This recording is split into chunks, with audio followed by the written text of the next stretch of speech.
Timing nga ba? Noong kayo ay lumantad, ang sabi nga nila, naku po, tiniming pa na EDSA Revolution Anniversary, naku sigurado destabilization yan.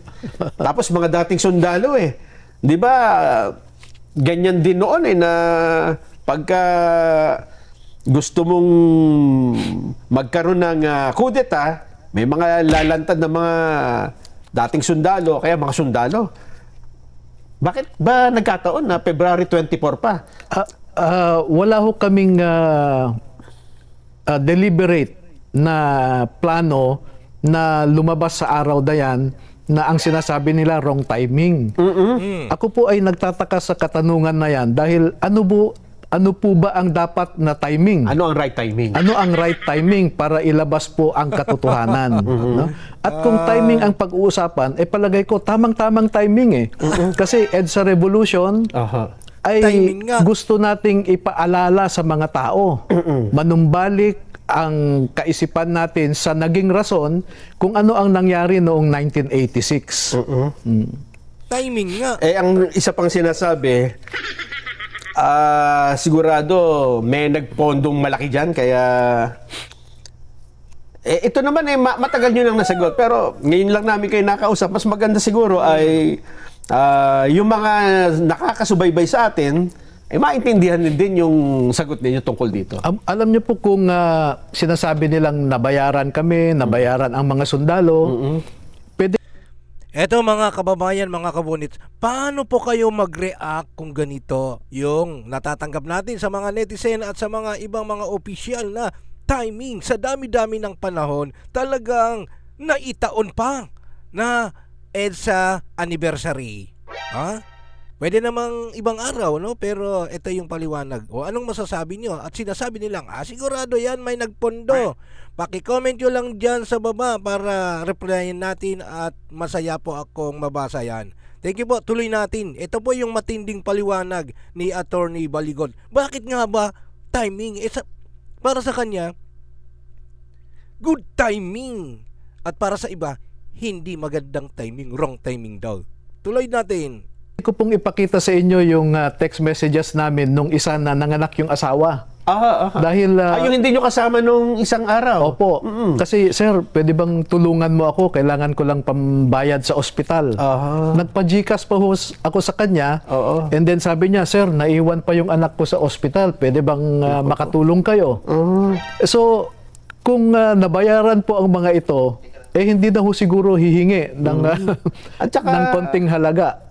At saka siyempre, ang pagkakaalam ko sa Marines, di ba, hindi naman, ewan ko, di ba, pero sa matagal ng panahon, hindi sila ganun no? Na sa pere, no? Opo, yung nandun po yung disiplina, no? Ang sabi nila, sir, balik tayo doon sa timing, Gusto kong, ayaw kong malayo doon sa timing. Bakit nga ba timing, good timing para sa kanya at sa mga iba, ba't tinaon pa?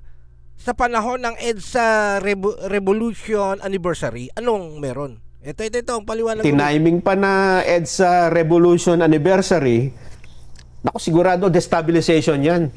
Tapos mga dating sundalo di ba, ganyan din noon na pagka gusto mong magkaroon ng kudeta, may mga lalantad na mga dating sundalo, kaya mga sundalo.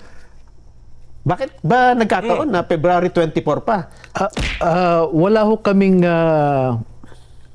deliberate na plano na lumabas sa araw na yan na ang sinasabi nila wrong timing. Ako po ay nagtataka sa katanungan na yan dahil ano po ba ang dapat na timing? Ano ang right timing? Ano ang right timing para ilabas po ang katotohanan? No? At kung timing ang pag-uusapan, palagay ko tamang-tamang timing Kasi EDSA Revolution ay gusto nating ipaalala sa mga tao. Tiniming nga, para may sentiment, may paalala sa sambayanan ang katotohanan. Ayan ang sinasabi Balik ang kaisipan natin sa naging rason kung ano ang nangyari noong 1986. 1986.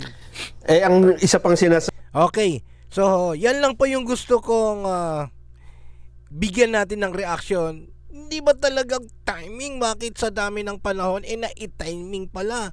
At ayon sa kanya, ay ito ay parang very good timing para ipaalala sa sambayanan na gustong ibalik o gusto natin ng mamamayan na manumbalik at maalala ang nangyari noong 1986. Okay, ano po yung masasabi niyo dyan about dyan sa mga issue na yan na tila sumasabay o kaya timing or wrong timing? Thank you for watching. Once again, this is Kuya Bonete. See you sa next na upload natin. Paki-comment down yung reaction. Basahin natin at replyan po natin. God bless you.